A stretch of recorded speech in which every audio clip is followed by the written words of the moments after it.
Okay, Village. My name is Jeremy, and I am senior pastor here at Village Church, one of the senior pastors, and I get the immense privilege of introducing our speaker today. He is incredible, an amazing speaker, and he is actually responsible for a lot of the impact that we've seen over the last few years here in Surrey and in the Lower Mainland in our senior youth ministry. He's tackling an incredible passage today in our Exodus series, actually one of my favorite passages in the entire Bible, so no pressure for him at all. But why don't you join me in giving a huge welcome to Pastor Justin Atwood. Thank you. Yeah, like it was just said, my name is Justin. I am one of the youth and young adult pastors here at the church, and it's a privilege to be with you guys this morning as we just wrapped up this 5-week series called Bigger Than Us, where we were talking about God's vision for our church and this idea to build this national ministry center that's going to have impact across our country. And so I just want to say it's a really exciting time to be part of our church. But we are back in a series that we've taken a little bit of a break from, looking at the second book of the Bible. Today we are in the book and the event of the Exodus. We're going to be in Exodus chapter 19, so if you do have a Bible, that's where we're going to be, Exodus chapter 19. They say that beauty is in the eye of the beholder. This is a phrase that was first coined in 1878, a long time ago, to help describe this idea that beauty is very subjective. That what one person thinks is absolutely beautiful, another person might totally disagree with them, think it's junk or ugly or whatever, and that's totally okay because that's just kind of how the human brain works. But every once in a while throughout history, there are these pieces that kind of transcend this understanding. There are pieces that rise beyond like personal subjectivity and are almost like universally beloved or held as impactful in our culture. These are paintings that hang in world-famous galleries, songs that define generations, books that shape worldviews and inspire millions of people. In 2006, there was a movie that did exactly this. It was a movie that spanned across generations. It captured the minds and the hearts of everyone who watched it and had impact, deep impact, not just on individuals, but on culture itself. Talladega Nights. The Ballad of Ricky Bobby was this American sports comedy movie starring the brilliant Will Ferrell and his buddy John C. Reilly as they both portray these kind of immature but really successful NASCAR drivers. And there's this one incredible scene in the movie where Will Ferrell, he's gathering his family and his friends around the table and he's about to pray for this meal. And as he starts praying, it's hilarious. Like he keeps repeating over and over and over again. He keeps referring to God as baby Jesus. So imagine that he's praying, he says, baby Jesus, thank you for this food. Baby Jesus, thank you for my smoking hot wife. Baby Jesus, thank you for NASCAR. Baby Jesus, thank you for my friends and my family and all this stuff. And as he's doing this, his wife cuts him off. And she's like, hey, honey, you do know that Jesus grew up, right? You do know that he didn't stay as a baby. And he looks at her and very respectfully, he says, hey. When it's your turn to pray, you can pray to whatever version of Jesus you want. You can pray to baby Jesus, you can pray to teenage Jesus, you can pray to adult Jesus or bearded Jesus or whatever. But when it's my turn to pray, I'm going to pray to the version of Jesus that I prefer. Now, it's a comedy movie, so it's meant to be funny. It's meant to make us laugh. The scene was hilarious. But at the same time, I think a scene like that is actually pretty revealing. Because isn't that how our society treats God?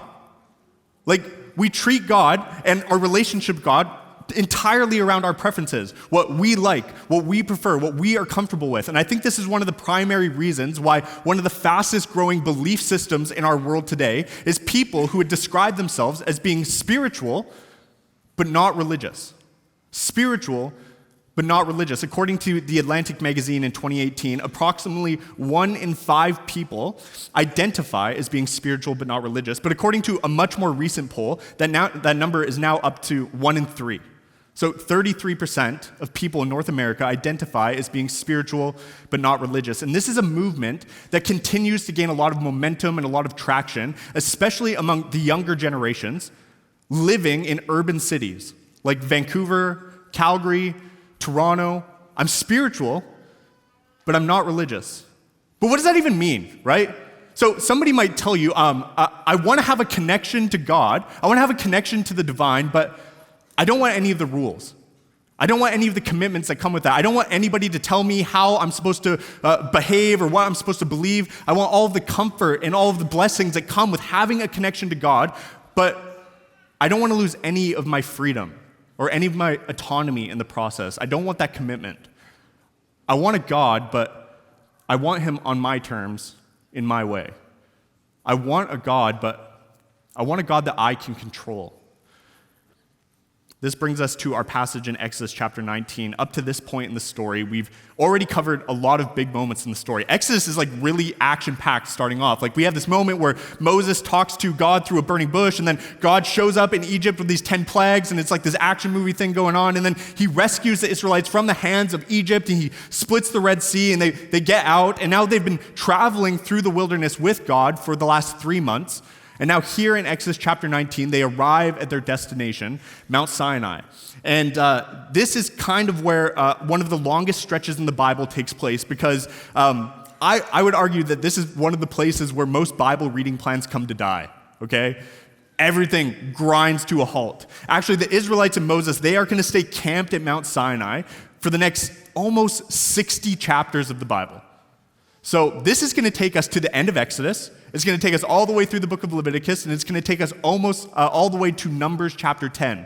And so this is a big chunk of the biblical narrative, and so we have to look at this and understand that something important must be happening here to use this much time.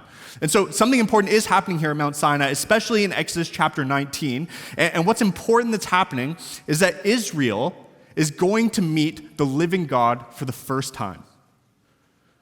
Israel is going to meet the God who delivered them from Egypt for the first time.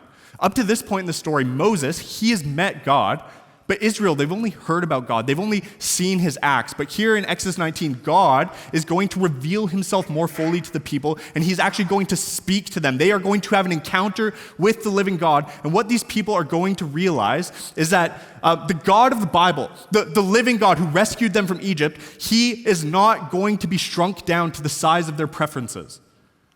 He's holy. He's untamable. He's all-powerful. He is this all-consuming God. And so what I think God is trying to teach the Israelites in this moment, and I think something that we need to learn as well, is that God is not in the business of just giving us what we prefer. He's in the business of giving us what we need. And what we need more than anything else is more of him. And the simple thing that he's asking for us in return is just one word: commitment. Commitment. And what if I were to tell you that the number one thing hindering your spiritual life has nothing to do with God and has everything with your fear of committing to him? So we're going to be in Exodus chapter 19. We're going to start at verse 3.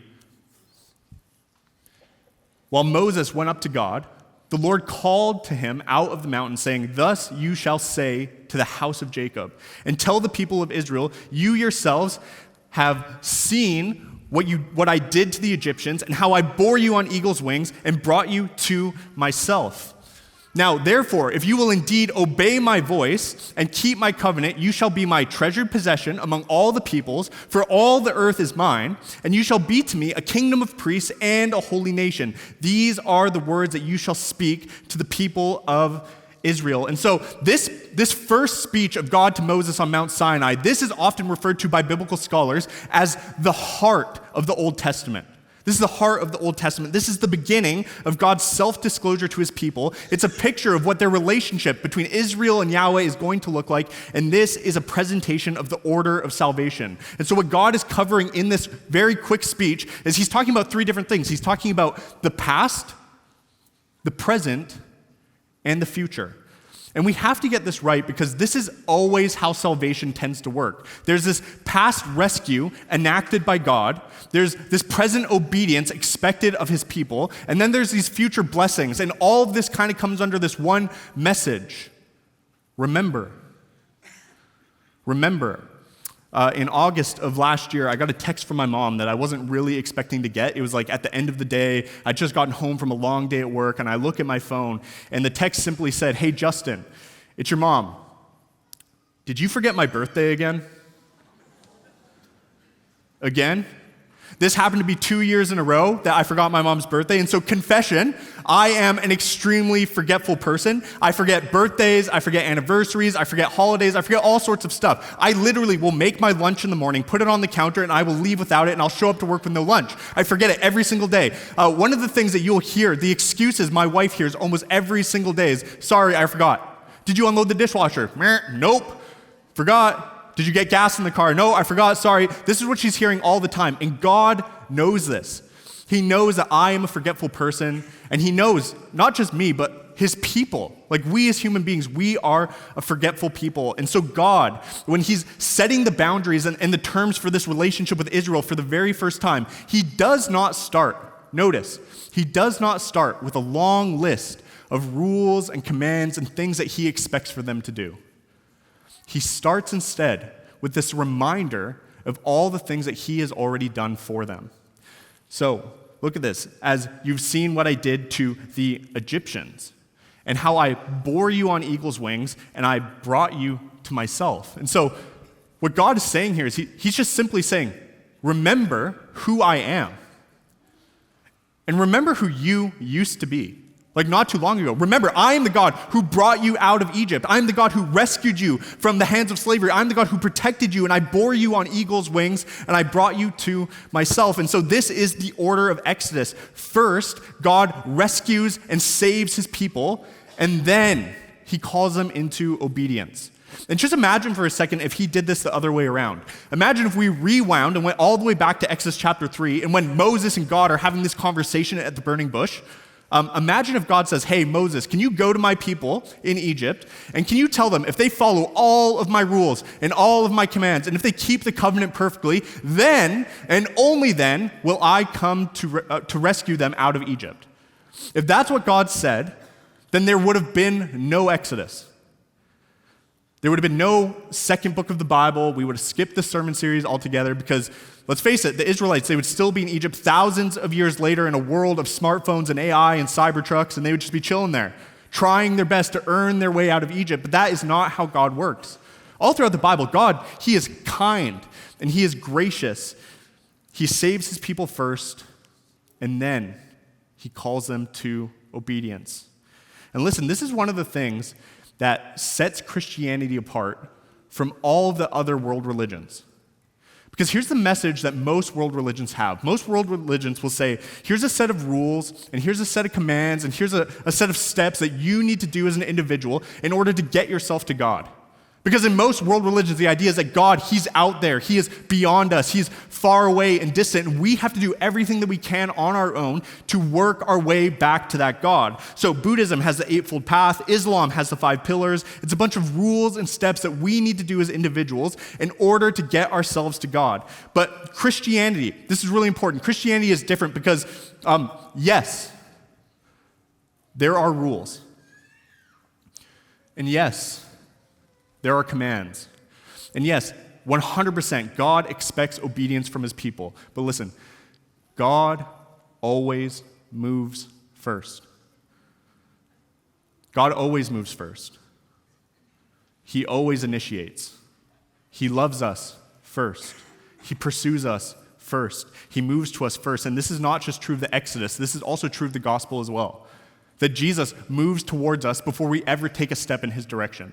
That Jesus in the Gospels actually commits himself to us before we ever even have the thought to commit ourselves to him. Look at this in Romans chapter 5, verse 8.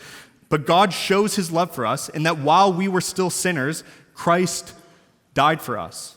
That when we were dead spiritually, and when we were enemies to him relationally, Christ moves towards us and he makes us his own. And so everything that's kind of wrapped around this idea of obedience and everything that's wrapped around this idea of commitment, it was never supposed to be this thought in the back of our mind that we are like begrudging slaves to this like divine dictator. The response is actually a response of deep gratefulness and gratitude to a God who already loves us and has done everything that he can to bring us back into his family.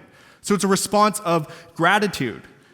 And so what God has done for us in the past is always the basis for the obedience that he expects from us in the present. And the present obedience actually leads to 3 blessings that the Israelites will experience. And these 3 blessings actually come in the form of 3 titles that God gives them. The first one is he says that they will be my treasured possession among all the peoples, for the earth belongs to God. And you shall also be to me a kingdom of priests. And then the final one is that they will be a holy nation. So these are 3 blessings wrapped up in 3 titles. Just a quick word on each of these titles. Treasured possession. Think about that. This is like one of the highest titles that anyone could ever be given. The idea here in the original language would be like a king who owns all of the land. He owns all of the territory. Everything belongs to him, but this is his most prized possession. This is the thing that he cares about most. This is his favorite thing. My wife and I, we live a very high-octane lifestyle. One of our favorite hobbies to do together is to sit in the same room silently beside each other for hours. Just reading books. Reading books, that's all we do. And that's true. I read a lot of books, and my wife, because she's married to me, she reads a lot of books too. And so we own a lot of books, and people gift us a lot of books at Christmas and our birthdays. And so if you ever come into our really small apartment, what you're going to see is bookshelves, and not just bookshelves, overflowing bookshelves, and books on coffee tables, on our dining table, everywhere there's books. And so when people come to visit our house, one of the first things that people always ask to me is, Justin, what is the favorite book that you own? That is one of the hardest questions for me to answer because there's just so many of them. And to be honest, I love so many of my books, and I own so many, and they're there, and it's really hard for me to narrow it down to one favorite thing. What does God own? What does God own? He owns everything.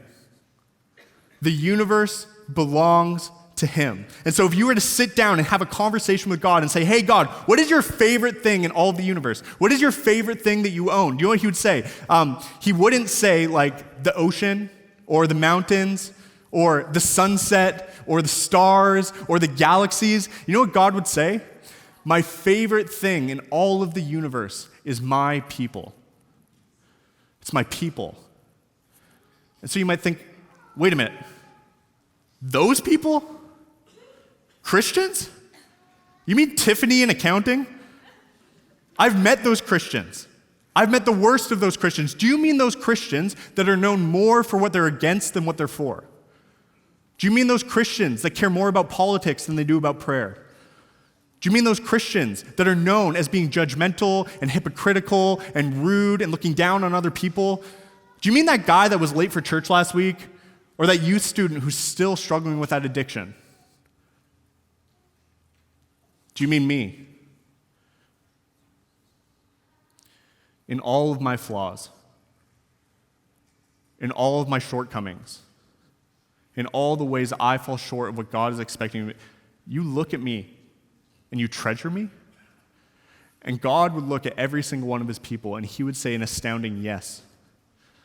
And so it's this amazing reality that if you belong to the people of God, he looks at you, he values you, and he treasures you. And this actually means something really important for us. Do you know what that means? That means that if you are a Christian, if you're a follower of Jesus, this means that you can walk into any room with your head held high. Because it doesn't matter what other people think about you. It doesn't matter what other people are going to say about you. You should not let these smaller voices in the world dictate your value. You're treasured by the King of the universe.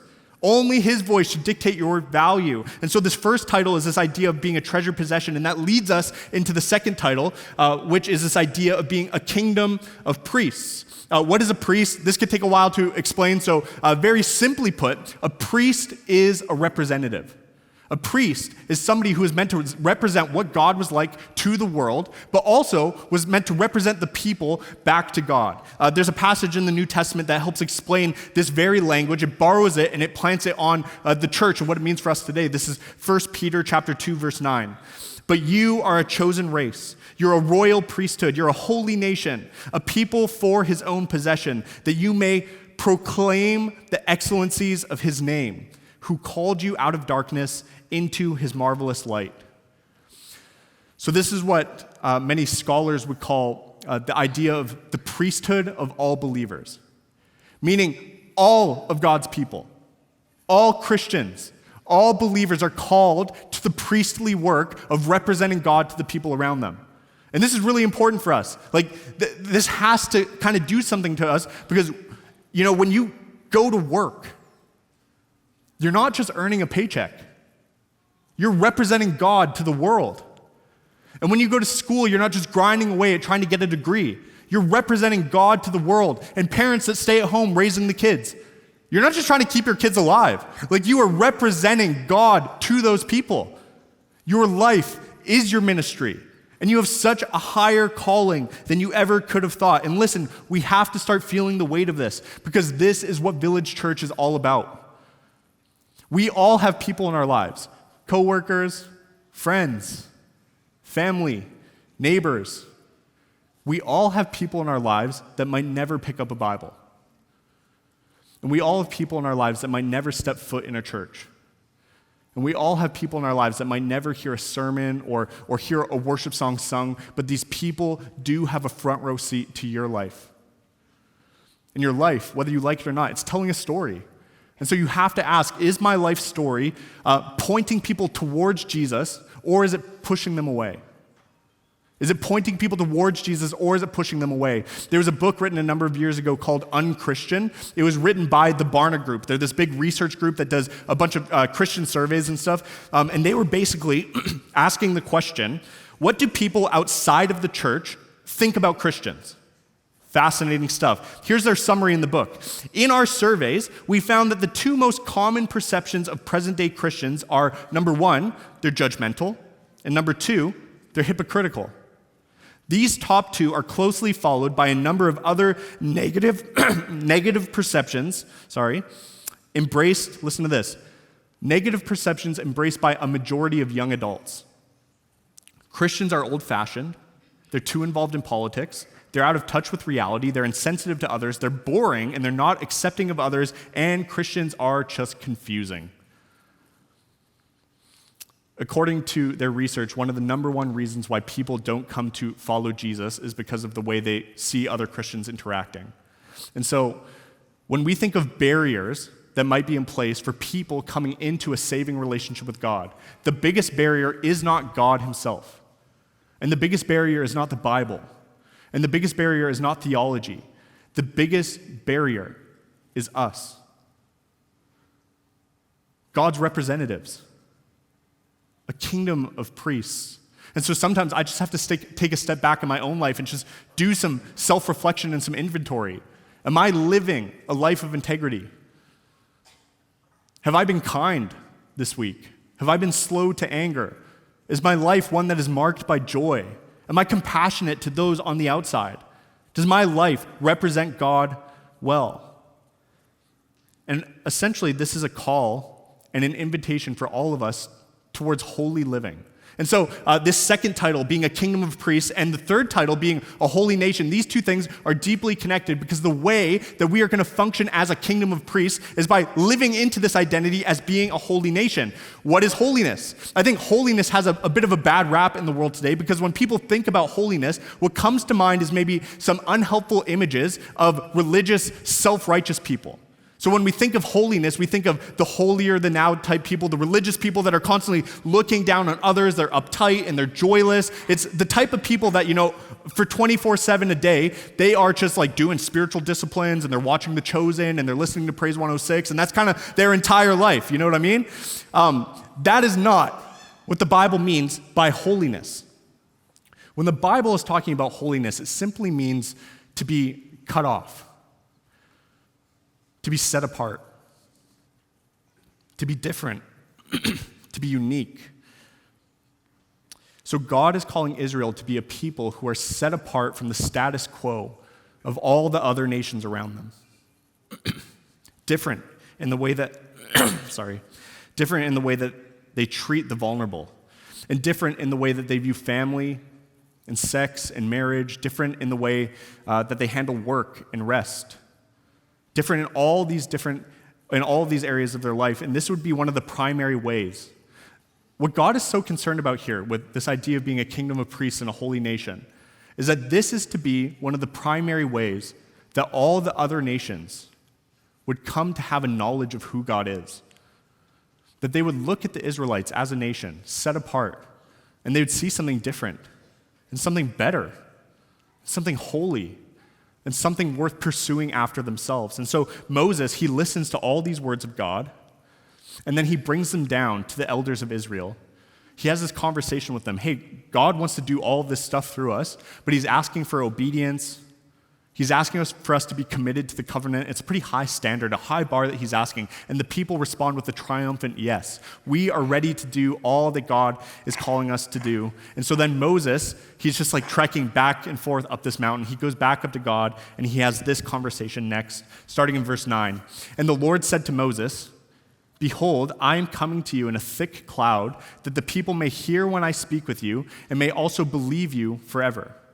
When Moses told the words of the people to the Lord said to Moses, "Go to the people and consecrate them today and tomorrow, and let them wash their garments and be ready for the third day.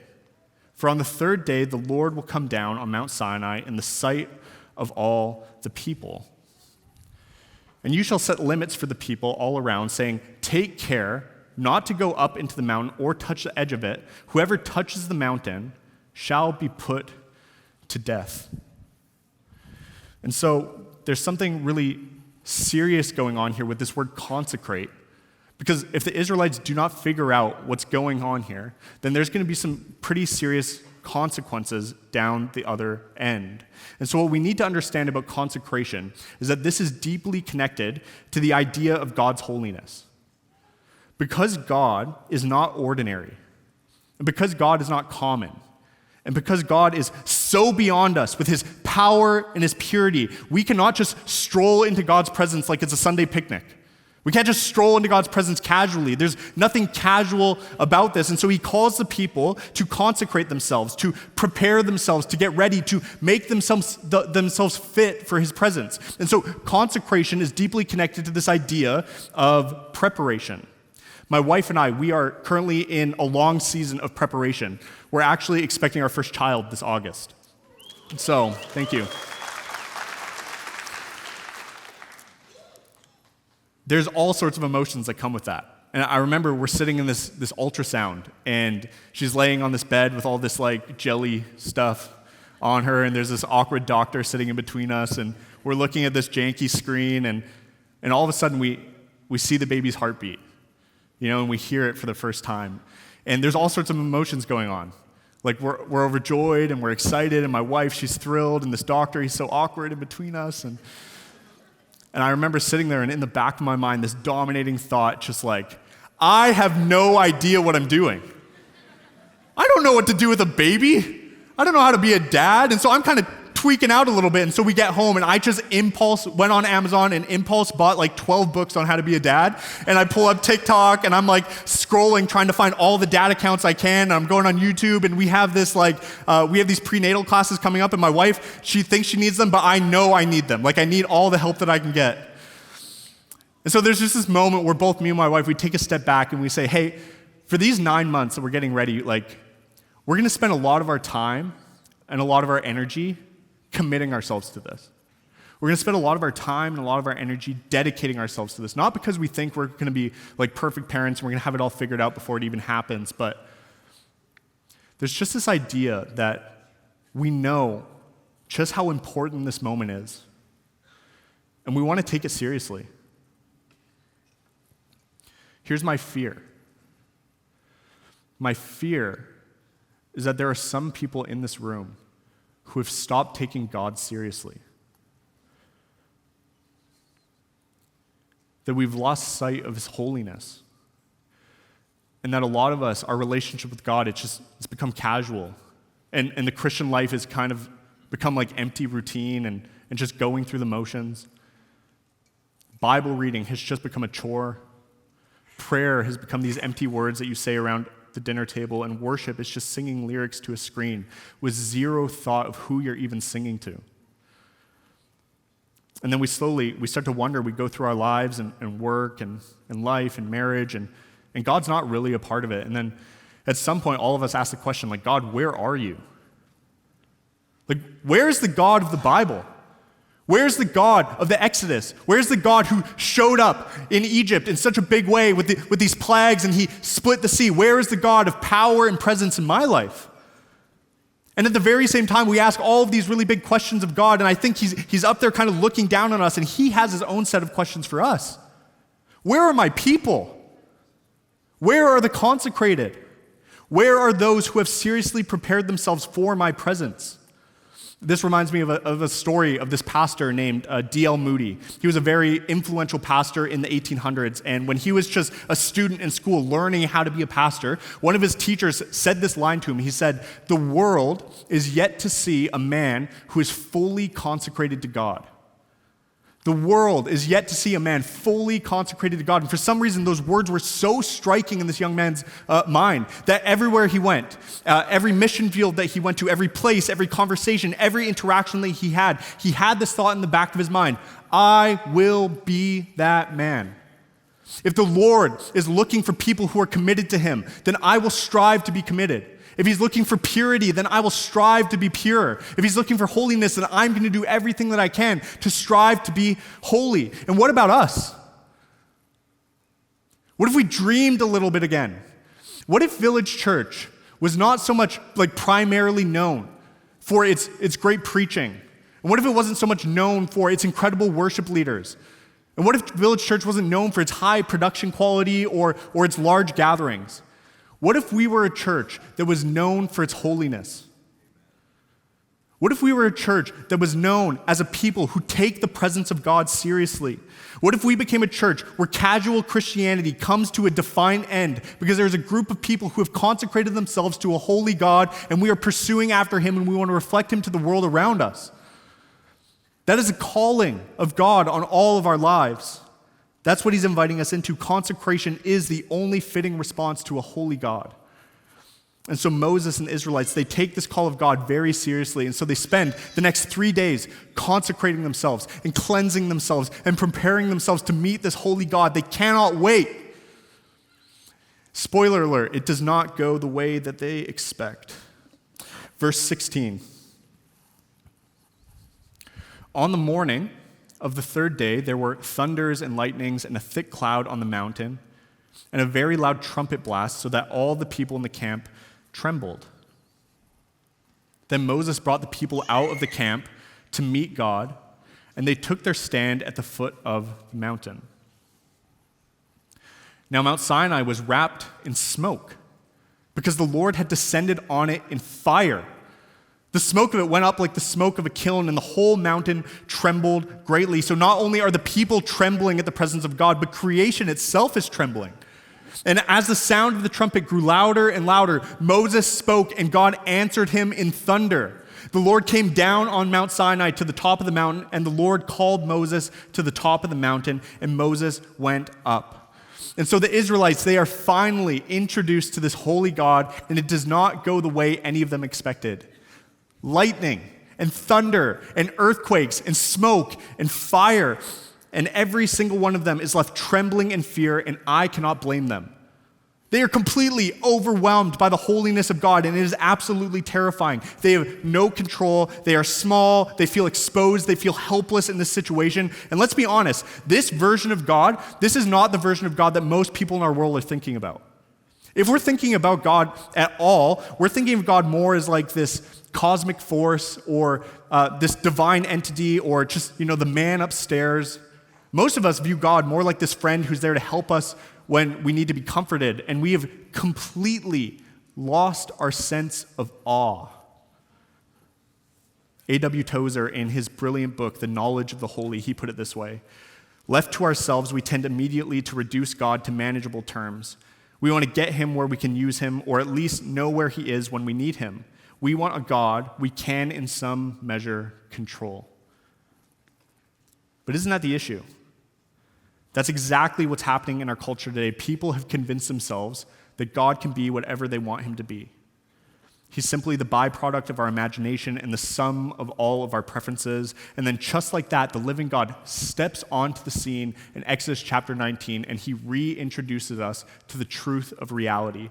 And so before Israel ever has the chance to minimize God, Before they ever have the chance to come up with this version of God that's more safe or more small, he shows up and he reveals who he truly is in all of his power, in all of his glory, in all of his holiness. And the people are trembling because in this moment they realize who he truly is and who they are in comparison.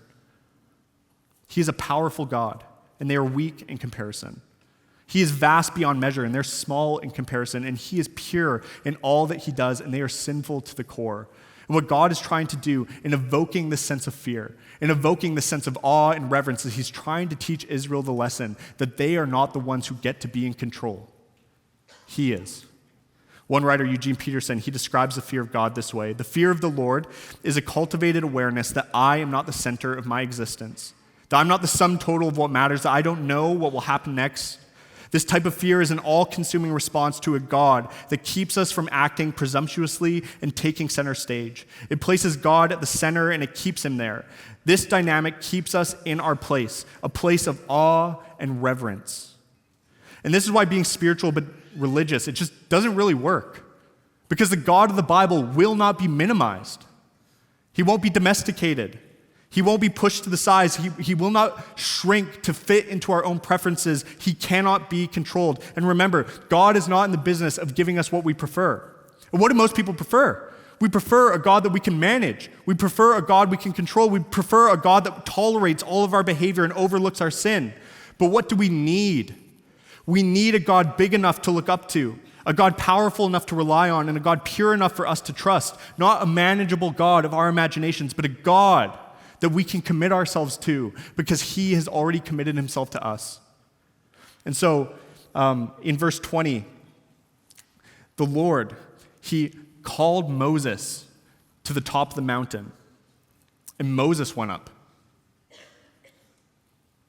So Moses, in this passage through the rest of Exodus, he's going to function as a mediator. He's going to be this go-between between the Israelites and God, between the people who are terrified and staying away at a distance and the God who's on the top of the mountain. And it kind of just makes me wonder when I look at this, like, why is Moses so comfortable being the mediator? Everyone's terrified in this moment. They've just seen all of this smoke and this lightning and this thunder, and God has descended on the mountain in fire. Why is Moses now trekking his way back up into this presence? And it's because he's already done this before. We've already seen this before. He's already experienced the holy presence of God. He's already been called by name. He has already trekked up a mountain and spoken to God in fire. The first time it was in a burning bush, but this time it is in this fiery storm. And the first time he made this commitment to God in private, and now he's making a commitment to God in public. And this is just a glimpse and just a shadow of another mediator who is to come. And so Jesus, he takes the place of Moses as our mediator, and he does the exact same thing. The commitment that he makes to God in private when nobody is watching is the same commitment that he lives out in public. The night before Jesus was crucified, we find him crying by himself in a garden, saying, "Father, your will be done." Then publicly he is beaten and whipped and nailed to a cross. He's humiliated for everyone to see. And the only thing keeping him on that cross is not the Roman soldiers standing by. It is the commitment that he made to the Father. Your will be done. What's the Father's will? What's God's will? You. God's will is to have you back in his presence.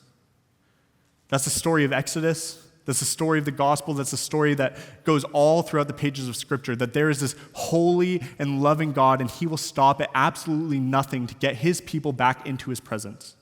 And remember, the number one thing hindering your spiritual life has nothing to do with this God, and it has everything to do with your fear of committing to him.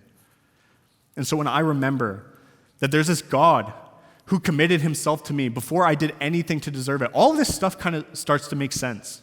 It gets put in the proper lens. This commitment, this consecration, this level of holiness, the rules, and all of the things that come with the Christian life, it all begins to make sense because it is a response to a God who has already committed himself to me, and that is a God that I want to be in the presence of. I want to be in his presence. And so A.W. Tozer, again, he says this, nothing